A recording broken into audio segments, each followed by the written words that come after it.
Why do EVs cost?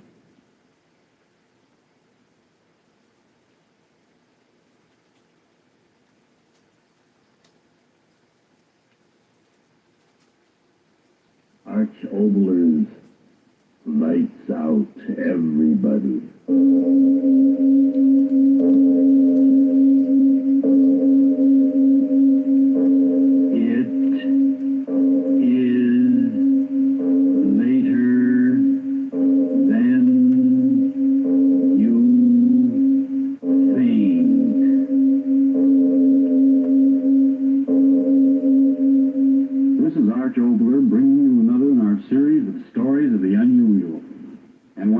Caution you, these lights-out stories are definitely not for the timid soul. So we tell you calmly and very sincerely, if you frighten easily, turn off your radio now.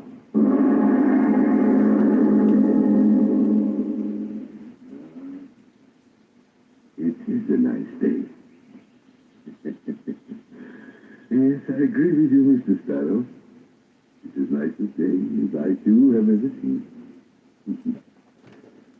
I remember a day like this when I was about 12. Mother took me into London to see the King's Palace. Yes, that was Edward. And I had on a green suit and that. But that wouldn't interest you now, would it, Mr. Sparrow? Funny, I never went back. Less than 100 miles away, and I... Morning, Mr. Jeffrey. Oh, good morning, Mr. American. Oh, Mr. Jeffrey. Oh, kind of late in the season to be planting now, ain't it? Oh, I wouldn't exactly say that, Mr. Elkington, not for what I'm planting. Now, what would that be, might I be asked? A tree, my friend. Ah. A nice, strong catawba tree. My son sent it to me all the way from Mississippi. You don't say catawba tree. Well, now. I say, could I give you a hand with that shovel, Mr. Jeffrey? No, thank you kindly. I like to dig in the soil, and the exercise does me good. Thank you kindly. Oh, well, then I'll be off on my business, Mr. Jeffrey. Good morning to you. Good morning, Mr. Urgency. Good morning. Well, it is a good morning. Yeah. The rain certainly softened you up, didn't they, Mr. Brown? Nice and soft. Nice and soft. Going to dig you a nice deep hole, Mr. Catawba. Yeah. Nice deep hole, so that your roots will have a good firm start in life. Yes, indeed. Yeah.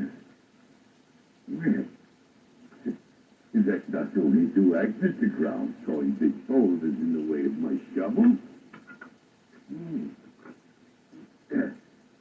Might be big stones, too, from the sound of it. Dig you up, Mr. Boulder. It takes me a week, yes, indeed.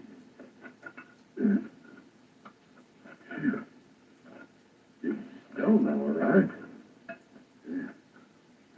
Keep after it, that's all. Buried all these years in the corners of my garden, and I never knew about you, did I? Yeah, that's showing results. Yeah, like a oblong. That's queer. Big flat oblong stone in my garden. Dig you up. That's what I'll do. Dig you up. Yes, indeed.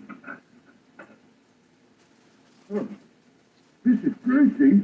Mrs. Gracie. Yes, what is it? Mrs. Gracie, come out here. You've got to come out. All right, all right. Now, what in creation is it, Mr. Jeffrey? Mrs. Gracie, look. Look. Land sakes alive. What kind of a hole for a tree is that? Don't see why in the world... Look, I tell you. Coffin? That size and that was stone? And what would a coffin be doing in my garden? I've never heard of anyone being buried here. It's not too deep. Mr. Tracy, I got it. Romans. The Romans left me here. Romans? Don't you understand? The Romans.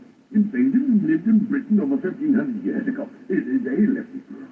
Nobody likes that rich round here, and don't you tell me anything different, Mr. Jeff. But I am telling you, a Rome is a continent. Now, Mr. Jeff. Oh, never mind.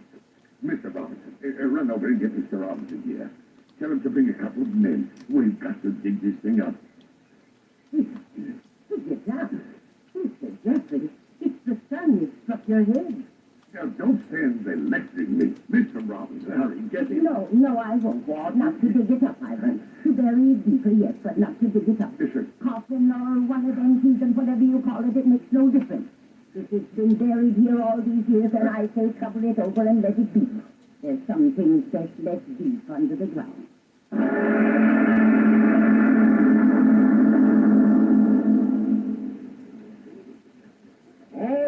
All right, men, are you ready with the rope? Right you are. How about you, Joe? All ready, Mr. Rowe. Good. Now, when I give the signal, 1, 2, 3, you on that side of the rope pull, while you on the other side work on the block and tackle. 1, 2, and up on 3. Have you got it? Mr. Robinson, you will be careful. I mean not to damage. Now, look here, friend Jeffrey. I've been in the building and excavating trade and constable of this township for 20 years. I know. And all that time, I've given only one thing, that's satisfaction. Now, so this little stone container... Judas Priest, man, it's 10 foot by 3 and heaven knows how heavy. Well, true as that may be to my way of thinking, it's still a small job.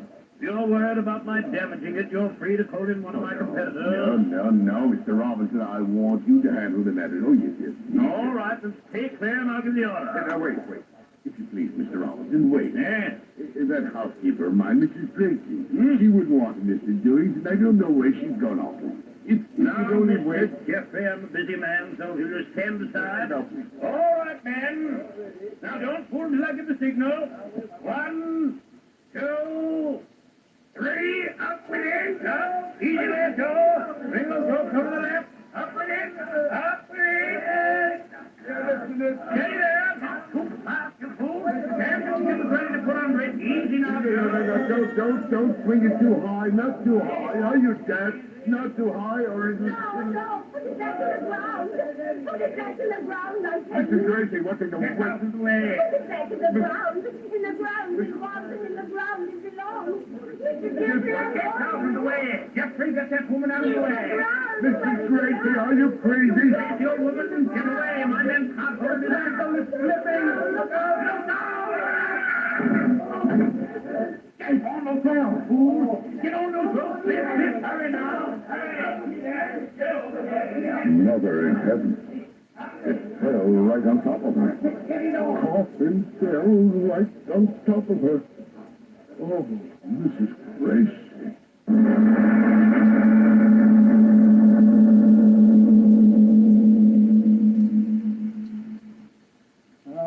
Cruel things, Jeffrey, cruel indeed. Yes, cruel and yet not cruel.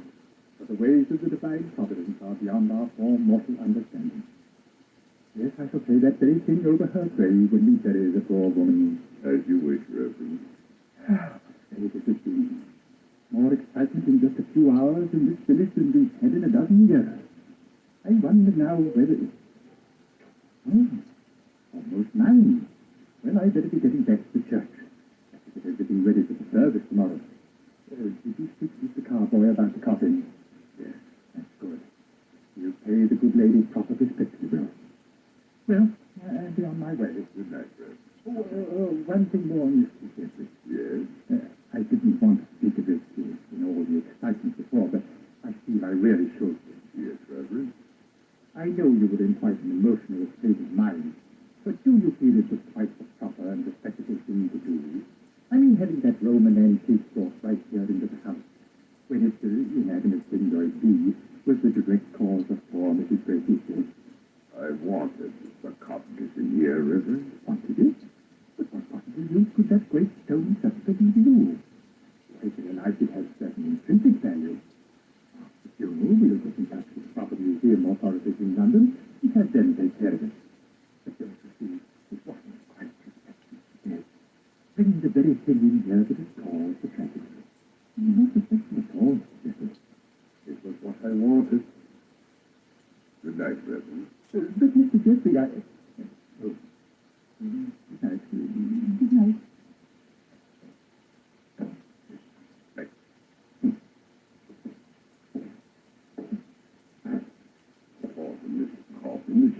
under it.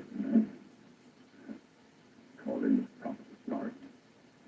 And proper authority in Roman Greek will stop by you. Red was always given the climb and fall of the Roman Empire. It certainly did. We are, Scott. That's where I made them. I did make them, didn't I? Ran right under you again. Vicious old fool. All of yours, Mr. Coffin. You're a big one. Let me see. What's him? Long and this side and four this side. It's a discovery you ought to make history, anyhow. Wait for experts, should I? What would the experts do? Caught you off one of those museums with their ID? There's the man that found you with nothing but a hole in my garden and you grading his chemistry to show what had happened. Now, I'd be my own expert, Scott. I love you up myself right now. And I take the blame or credit and no mistake about it. I am Bob. Mr. Robinson will wonder where his crowbar is. No wonder, Mr. Coffin. That's which is back to in the morning with you.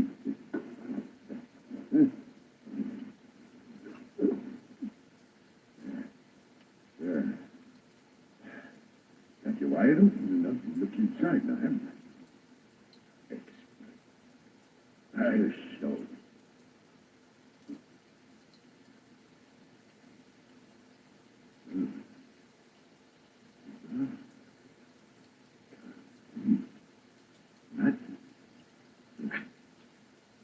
There now. If you don't mind now, Mr. Coffin, I've been over to see what you've got inside. God. Just call.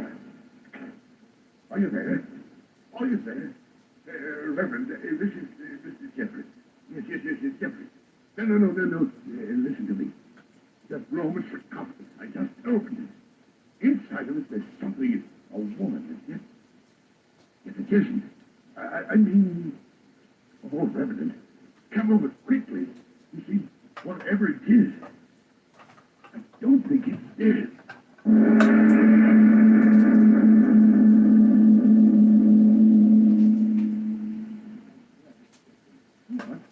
I'm a person of honor. Of judgment. I say leave it alone. Don't go near the thing until they get there. I've told Dr. Thompson at British Museum. He's an expert, a qualified expert. Expert. There you go, West working again.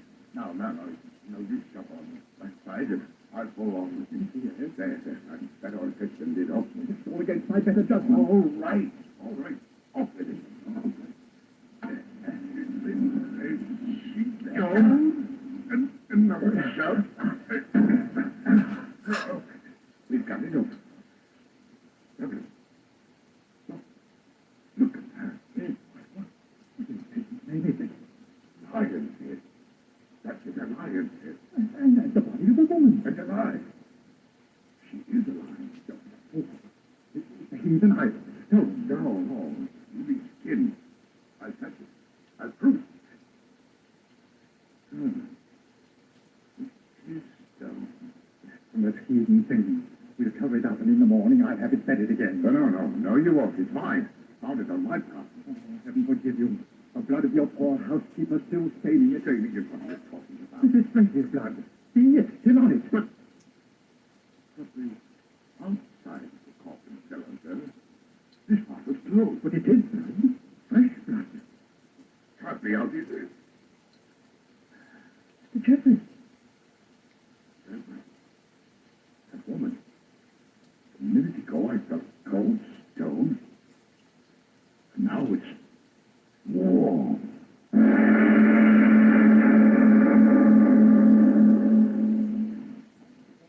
It can't walk any faster. Oh, it'll wait, Reverend. Whatever it is, it'll wait. But I tell you, he acted like a madman. Practically threw me out of the house bodily because I persisted. Now, wait a minute, Reverend. Begging your pardon, wait a minute. Me, I don't know a thing about this. I'm sleeping as peaceful as a sheep in the fields when you wake me up. Well, you represent the law in this community? Not begging your pardon, I don't know if there's any representing to do. If you get what I mean. But I told Yes, you. sir, you told me that the coffin was killed for Mrs. Gracie. He opened it, I tell you. And since when is that against the law? He's walking, Nancy. Walking. Begging your pardon, Reverend, I know when I'm walking. Now, there's the house. Now, go in there and see for yourself. And that's just what I'm going to do, sir. You see, I demanded to remove the heathen idol by force and have it buried in the ground where it belongs. I demanded it. Well, it's me, Mr. Jeffrey. I didn't send for you. I brought him here. Oh, it's you, is it? Now, Mr. Jeffrey, I feel it my duty. Then to begging your community. pardon, Reverend, as long as you got me out of bed, let me do the talking, if you don't mind, sir. Now, Mr. Jeffrey, I'd like a bit of an explanation. Explanation might turn mother. Disgust. Just as we slammed the door in our faces. Oh, that he did, but what of it? He broke no law that I know of. Then come and see for yourself. Yeah. At the window. What? Glory be. I see the thing now.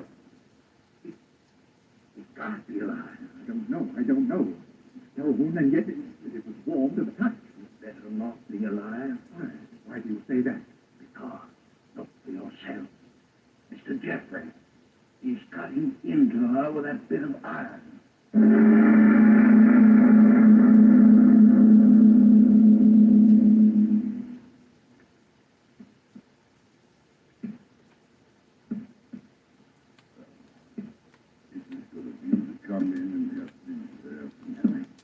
I'm right glad to be of service, I am. I'm glad to be of service. Devilish hard rock.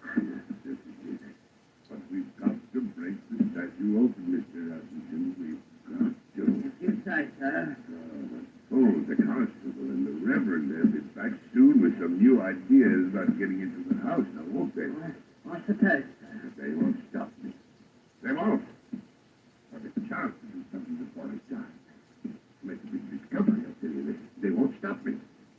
We'll have the statue cut open before they get you, now won't we, Mr. We'll Atkinson? try, I will Yes, try. yes. Cut it open and no stick. Something that keeps that stone warm and gives it a flame. That'll be a wonderful discovery now, won't it? Oh, that it will. Faster, Mr. Faster. I'll try. Crikey, this stone is so hard. They mustn't stop us. No, faster, Mr. Atkinson. Inspector, why have you stopped? My fingers cramped. Can't open the end. Yes, don't give it to Oh, me. God, help us. Got to keep working. Got to. I know. You heard the new Lionhead? That's the name I'm going to give her, Will. Jim Lionhead. The power that's kept the stone in you warm all these centuries. I've got to know that Lionhead. And I will know it. That's the way.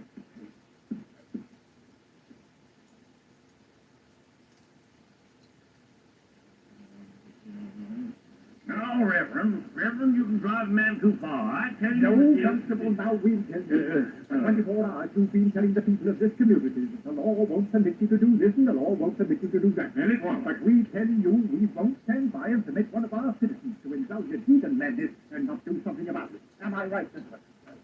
But what can I do? He's in his own home. He's not committing any public nuisance. We've gone over that 100 times. The fact remains you've got to go in there and stop it. You've got to.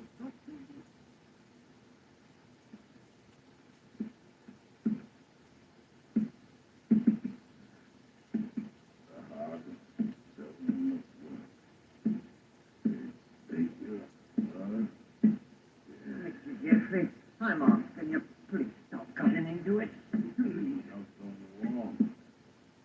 Before any of the others, you don't mind. Or at least, up. Ah, what's that? Just keep working. That sound, Mr. Jeffrey, what is it? Can't talk, you. That's important work. But, Mr. Jeffrey, the chisel, why did you drop it? My hand. Like an electric cutter from through the system. Oh, no. No, just a weariness in my muscles. Take out the chisel. Yes. Go on. Yes. I think I'm going now. No, you stay where you are. You stay there. If I locked the door for you, they'll come in. And I won't let them in before I learn the secret in them. Sound. Mr. Jeffrey, it's like something burning. You hear? It's getting louder and louder. Oh, stop. I've got to find the secret of that wall. 15 centuries of wall. Jeffrey, it's the constable. I don't care. I don't care. Open up, Mr. Jeffrey. You won't stop me, you meddling fool. Open up, Mr. Jeffrey, in the name of the law. I've got a warrant this time, good and proper. Warrant? Oh, no. Oh, Mr. Jeffrey, you ought to really... No. I'm almost finished. Go away. Dr. Professor Thompson from the museum. Mr. Jeffrey, I warn you. No.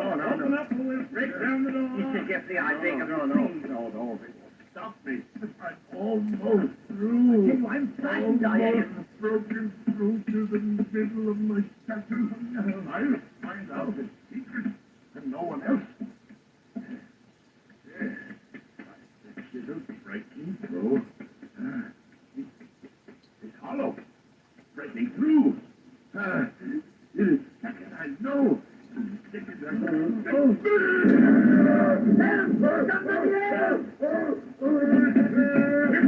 Jeffrey, I want to see Jeffrey. He's on fire! He's on fire!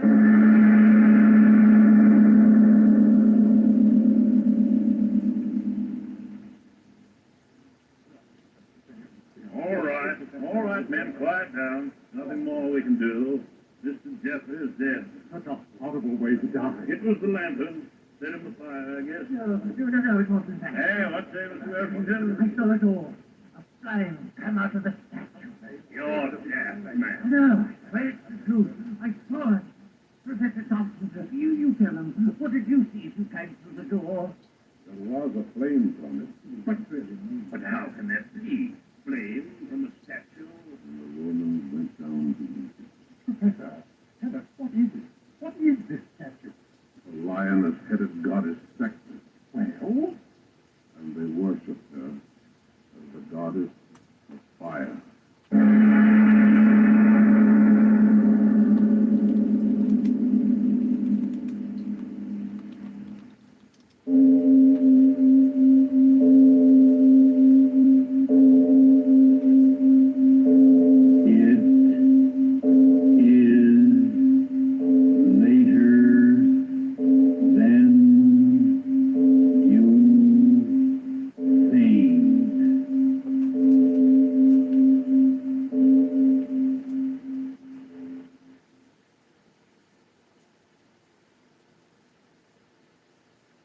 So,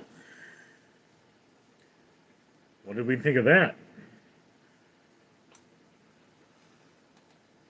A Roman era statue of an Egyptian goddess of fire.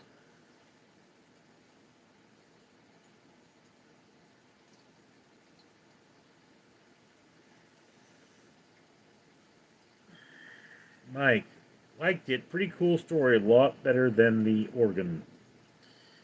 I thought the characters were a bit better defined in this one.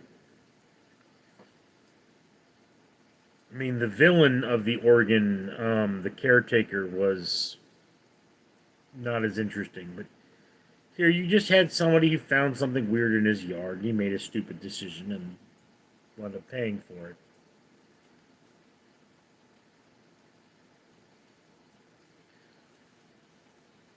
One of the things about the short time span of these particular pieces is that you don't have a very complete narrative.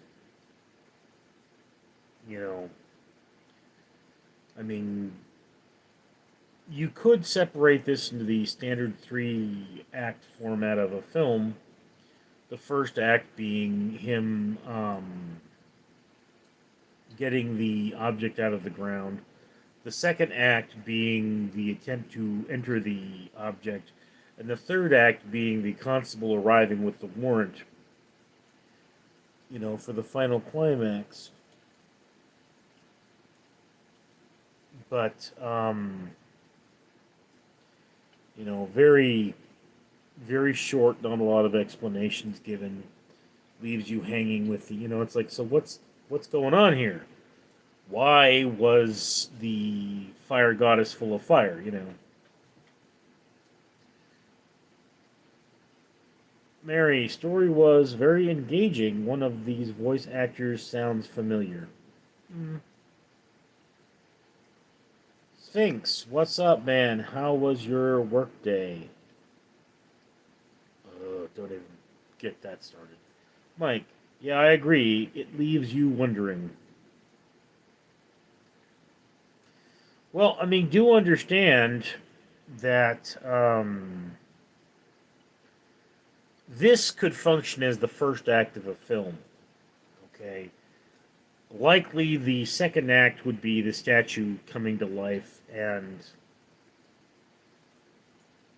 running around town burning people, and the third act would be them, resolving or failing to resolve the intrusion.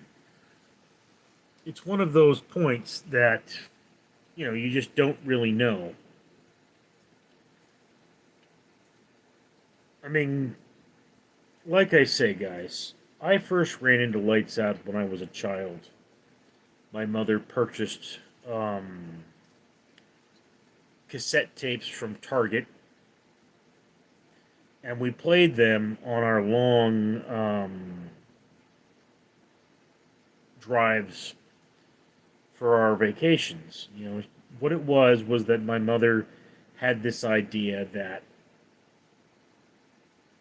we should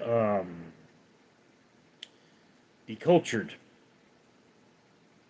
So Lights Out was one of those things that she exposed me to, and here it is, I am, later in years, listening to more of the series. I haven't encountered any of the episodes that were on those cassettes. Okay? I don't remember many of them. I remember there was one where there was a man who learned to walk through walls.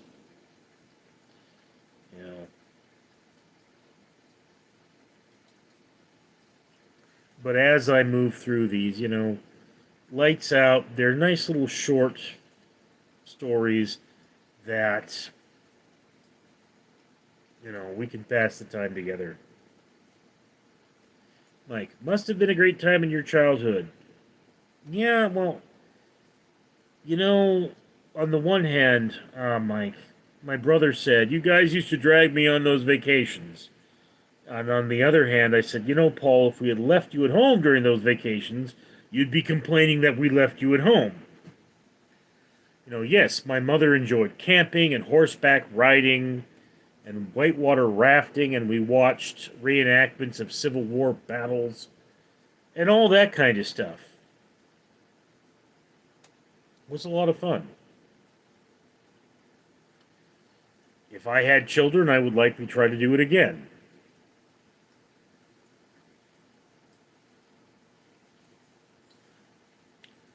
In any case, so yeah, I will probably be back tomorrow with another episode. Because of my current work situation, it is a little difficult for me to find new media. Mike, must have been great. Back then, you all had the tapes. Yeah, there was a series of tapes that were sold in a fake old radio. And we had this blue station wagon that had a tape deck.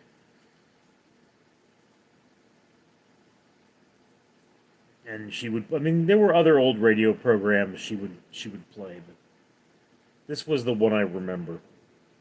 Estrada, that was very neat of your mom to try to show many things. Yes,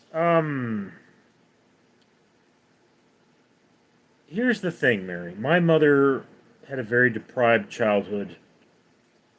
Her parents were rather abusive. Never talked about her father, but her mother she absolutely hated. And she wanted a better life for her kids. All right. Cancer took that away from her. My father, on the other hand, was like, you're little people, you're fine. He was something of a hippie. Like, you going live later? I don't know, dude. Should really do other things.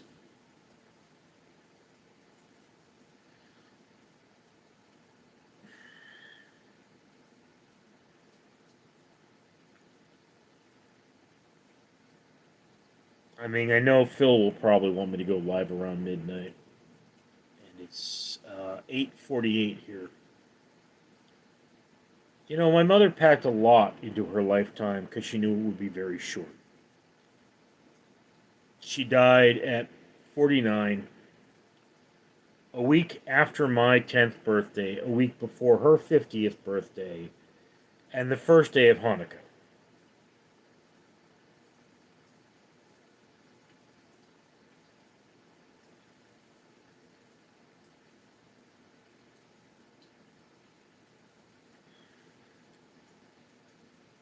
Probably the worst thing that's ever happened to me.